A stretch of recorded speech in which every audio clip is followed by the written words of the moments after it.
And I think Jean said she was coming, but I haven't seen her yet. She's got a question she wanted to ask. Okay, so Marilyn's here. Okay, good morning, good afternoon, good evening, wherever you are in the world today. And if you are living in the here and now, welcome to you too. This is Grant Cameron, and we are with the Orb Academy of Arts and Sciences people who are busy studying orbs and filming orbs. And we have a special guest today that we wanted to deal with, that I've dealt with a few times, is Tress Blair from Scotland. And Tress has been doing a lot of orb stuff and a lot of stuff with our, what do you call them, ETs? What's the term you use for them, Tress? The other species. The other They don't species. like getting called, yeah, they don't like getting called aliens. That's a man-made thing. There you go. Okay, so you've had a lot of contact, and so let's start from there. And we're going to be discussing, I guess, orbs and the message, what the message is. So describe to us how you got involved with this whole phenomena and why it should be important for people to be listening to what we're saying. Well, how I got involved with it was when I was a child. It goes back to when I was a child, growing up with knowing that my surroundings around me were so much different from other people's surroundings, and I could see and hear things that other people couldn't hear. And I would, I would go outside a lot when I was a child, just wanting to be outside. I didn't like being in the house. It was too claustrophobic. And I would just be with all different animals, because I could relate to animals. I could speak to them, they could speak to me. And I felt more comfortable being around animals than I did around the human beings, because they were always bickering, and there's always things going on with them that I just couldn't sort of be around. And I just spent a lot of the time being with animals. And I've said this before, I never liked wearing clothes. I was always, when I was wee growing up, 2, 3, 4 years old, I would just take my clothes off, because to me, clothes were foreign. I didn't need to wear clothes. So that was my childhood, running about barefoot, clothes, with the animals in the countryside, wandering about, being so different from all the other children that would be playing with dolls and watching TV and, all the things that a child would do. I was sort of a way ahead of myself. And I always had a special friend that was with me. My friend was always with me, but I didn't know who this friend was. But I would sit with this friend, and I could see the shadow of the person, the child with me, but I couldn't actually see the face of that. And I knew that this child was my friend, and I could relate to this child that was with me. And my mum or my family used to say to me, who are you speaking to? Who have you got in the room? And there's nobody there. And I would be blathering away to whoever it was that was with me at the time. And I didn't actually realize, being a child, who I was or why I was here or anything. I just knew that things were so different around me, and it was really tiring sometimes to try and cope with it.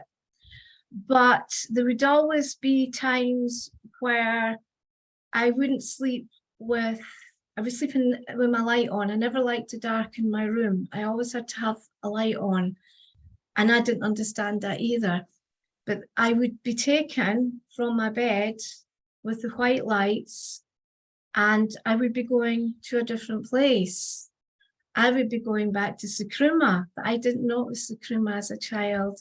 And we would sit with the other children, and we would be getting taught all sorts of different things. We were getting taught about life, numbers, symbols, to fly the craft, how to maintain the craft, to be prepared for anything around us that was going to be different, to try and prepare us for to be brought down by the humans, to be able to stand up and let someone bring you down, like, you know, you're mad, or why are you doing this? So we were actually embedded into our line of thought, that we have to sort of counteract that and take that away from our thoughts, though it is difficult when you're actually grown up through this.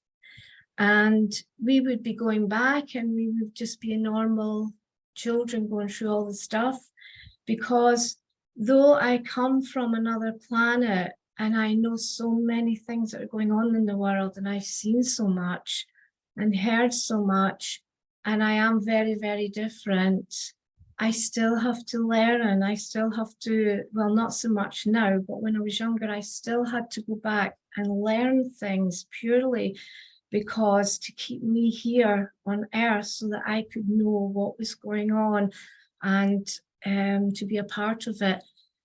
They won't completely open my mind up to being back home in Sukruma. They shut a lot of stuff off from me, because I wouldn't be able to cope down here if I knew exactly everything on planet. I would want to completely go home, as I sometimes really would like to go home, but they won't let me. But as a child growing up, I met Tibrin, small grey, when I was about 4. The species came and they took me away when I was 4, and they brought me back. It's a story I've told over and over again. And they stood at the door with me. And the first time I met Tibrin was, I thought he was a young boy standing on my doorstep with a tall man with a beard. And I was looking straight into Tibrin's eyes, and they were the most beautiful big black eyes. And I couldn't understand why a child, a wee boy, would have black eyes. And I was just so pulled into his features and his being. It was like he was me, and he was pulling me into his energy. And the man who was with them, now I understand more. They actually, when there's meeting the children, they actually give you somebody that looks like an adult to let the children be comfortable. So I was just enthralled by him, and they said to me that they would always be with me, that I was here to do work, and they couldn't tell me too much at that time, but there'd be times when I would meet them as I went along in my life. And they just went, and I ended up sitting on the end of my bed, just sitting there looking around me and wondering, you know, where I had been, what I'd done. And then I screamed and ran through to my mum in the living room, and was sort of saying to her, you know, I've been somewhere and I have to leave this house. I can't live in this house. It's too, there's something going on. And when I was 4, I didn't know what was happening. And I actually got my case out, and I was packing my case because I had to leave. And my mum just said, look, it's a bad dream. You're fine. You had a bad dream. Just go back to bed. You're okay. So that was what we got told when we were children. You see, that everything's a bad dream, and, you know, don't believe in this and don't believe in that. But yes, as I grew older, school was not a place for me, because I didn't understand the teaching in the school. They were teaching about mathematics, they were teaching about all sorts of things, English and that, and I was sitting there thinking, this is just not my teaching. They should be teaching about what's happening in the world, how to react to each other as human beings, how to speak to each other, how to love each other, how to be one with each other, how to know that another animal that is identical to you in a different form, that bleeds, has eyes, mouth and all that, is actually you. Until we learn that we are all one on this earth, and this is why I'm here, we are all purely one person on this earth, just in different clothings and in different look. We're not going to change. And this is what I try to tell people, but I can't get everyone to listen to me. So my work goes on. But while I was in school, I used to sit there and I thought, you know, I don't understand all this, but I'm here. And I used to get so many tellings off. Tress, stop looking out the window, pay attention to your book, write in your book, do this, do that. And I thought, this is just so, they've got anger in them. Where I come from, there's no anger. We're just, I mean, I'd love to take you there. And I have taken people to my planet through their dreams by connecting with them in the past. And I used to sit there and I used to sit and look out the window and I would see crafts in the sky.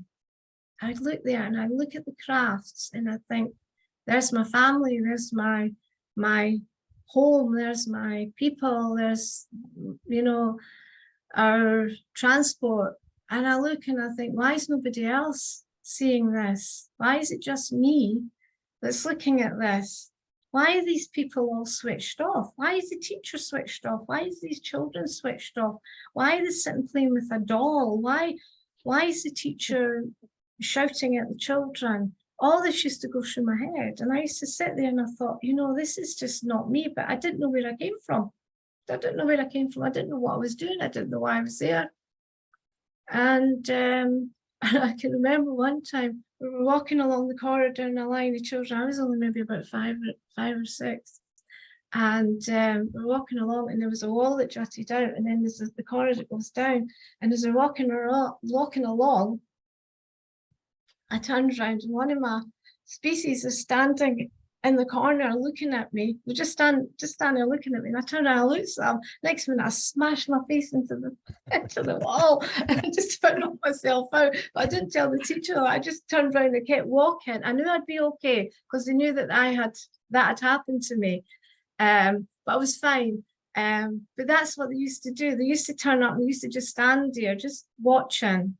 I mean, they're around me all the time. I mean, Tibran's here with me constantly. He's usually on my left side and he speaks to me or, you know, just gives me whispers in my ears or a loud squealing sound.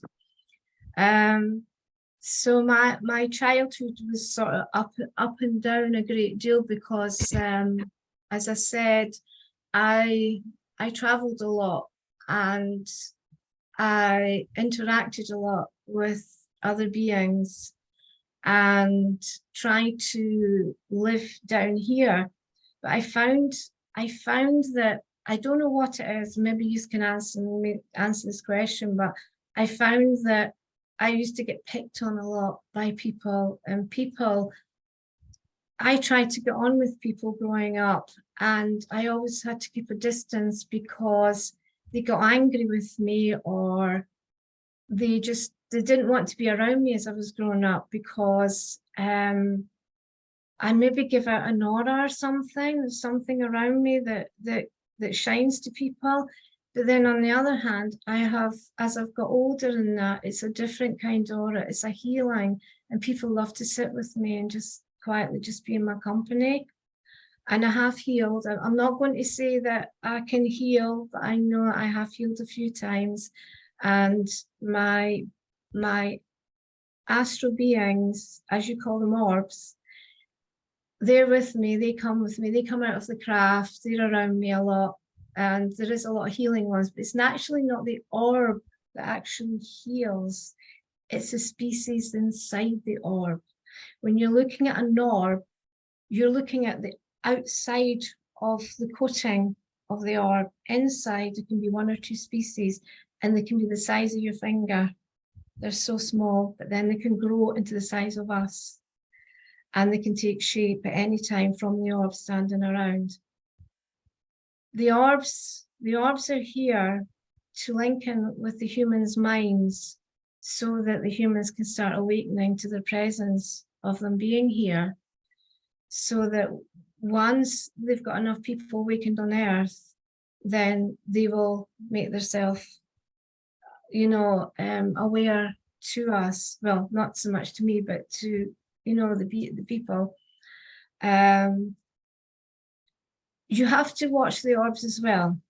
The orbs will never hurt anybody. they're not cruel, they're not but they don't like to be used, they don't like to be taken a land of, they don't like to be criticized, they don't like to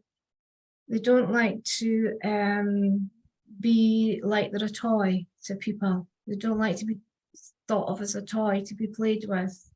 I mean, nothing to do with anyone here or anything, but I have seen things that have gone on and I've thought, no, this is wrong, you know? And it's because they're highly sensitive. They bring in, they have the energy of very, very high sensitive energy of them, because that's why they can heal. They're just love, pure love. And if anybody is going to treat them like a toy or anything, you won't have them coming back. They'll leave, or they'll give you chances as well. I mean, do you want me to go on, or is there anything you want Well, you want? I've got a few questions that I want to ask, but anybody who wants to, we've got Marilyn and Sharon and Joan and Janet here. So if anybody wants to ask a question, just stick your hand up and I'll let you jump in with a question. I had one or a couple based upon what you were talking about now. You mentioned this thing, and you're in the book, the Sky Pilot book of the 36 people who flew the craft. And I noticed that a lot of people, and you just mentioned it now again, is this idea that there's somebody beside you, behind you, and people will describe there's people behind them that are sort of giving them instructions. Is that what you have on your left side? Is this being behind you or beside you? Tiburon is beside me all the time. He's here, his energy's here, and I can see him as a small grey with black eyes. He's the boy that I met when I was 4, and he's the one that's actually come to Earth to protect me. And quite a few times in my life, I've needed protection, and he's saved my life. I had an ND. I almost died during an operation, and I went off to the other side and came back, and he was there when I came back to watch over me. So he is with me. Okay, why let's go to the thing when you go, is there a spiritual component? Like, do you hear the stories about like Betty Andreas and talking about she goes on a visit and then she comes back to her house and she sees herself sitting on the side of the bed? Are they taking our spiritual essence, or are they taking the physical body, or is this a physical planet, or is this sort of a higher level of consciousness where you're from? I'm from the planet 7. I'm from oh gosh, sorry, my mind's gone blank. This planet is a place of teaching. This planet, I don't want to get sidetracked, but this planet was for the animals originally, and all the animals were here before the humans. So they decided they would put some humans down that were really good humans. And so they made this planet into a teaching planet, a learning planet for the humans to come down and learn so many things, so that they can move on to the new planet later on, once they've advanced, once they've, their mind and that has advanced to a higher source. And when you're taken from your being, you leave your body behind, and your actual what's the word that we use? I speak differently. I've got my own language that I talk all the time, and I speak to people with it, and I'm not very comfortable with the English language, to be honest. But it's your essence, it's your whole being that goes, and your body gets left and on Earth because your body's too heavy. You can't lift your body onto a craft. You can't lift your body into the air. It's too heavy. It was born on this earth as bones and skin. You weren't bones and skin when you actually came into this earth. You were actually a glimmer of a light. Gold, the lights, the golden lights and the blue lights, they glimmer in, and you don't come into your actual body until about a week before you're born. You come through the dark tunnel, and then you come through into your mother, and then you're born within a certain time. but you're not in that child's body. The heart's there and everything, but not the actual essence of who you're going to be. So you could be that essence that's going to come in, and then someone's turn around and say, we've decided that you're not to go, we've decided you have to stay, but we want this person to go into the essence instead. So there's a lot goes on behind closed doors there. And there's a lot, I must say, there's a lot that goes on in the government with saying that there's a species and taking people, and it's not the other species that are doing it. And I'll stand up for that anytime. The other species are not doing half as what people down on earth think they're doing. You know, I mean, I wouldn't be sitting here now talking about this if I felt so strongly about it and coming forth and telling people about my life now, because I've had quite a hard life trying to live with this. Excuse me. But I was told they took my essence as I was when I'm on planet, and they stood me in front of this large window that goes right round the whole of the craft. This is the mother craft. And they showed me what Earth and the destruction of Earth was going to happen. The ground was just full of black charcoal. The trees were all in black. Everything was grey. There was no greenery. There was no animals. It was dead. It was dead. The earth had just died. On the other hand, they showed us Earth as a green, beautiful green place, green grass, beautiful waterfalls, rivers, the animals, people wandering around, happy. There's no hate.